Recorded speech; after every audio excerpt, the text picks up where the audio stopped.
دوستان سلام.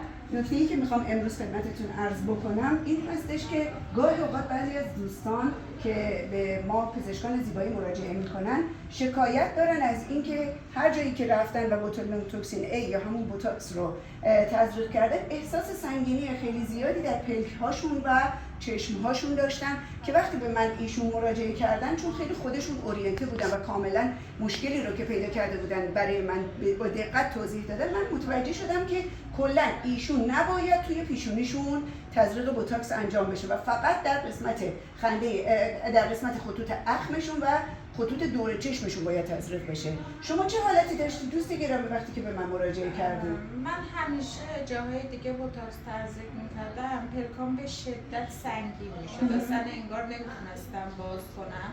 من اون حالت رو واسه شما توضیح دادم که گفتین شما اصلا نباید پیشونیت تزریق بشه. بعد تزریق شما فوق العاده پلکام سبکتر شده، حتی سبکتر از قبل تزریق بوتاکس و خیلی راضیم. خدا رو شکر.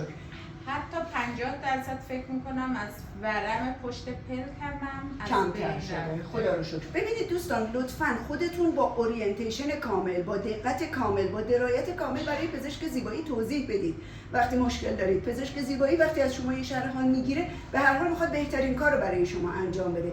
اگر شما این رو براشون توضیح بدید که من واقعا دچار سنگینی در پلک ها میشم، مطمئنا اون به اندازه ایشون به اندازه کافی درایت دارن که در پیشانی شما تزریق نکنن. خوشحالم از اینکه دوست عزیزمون در ایام نوروز خوشحال هستن از اینکه پلکاشون دیگه اون سنگینی قبلی رو نداره. همتون رو دوست دارم. ان شاءالله که سال بسیار خوبی در پیش داشته باشید.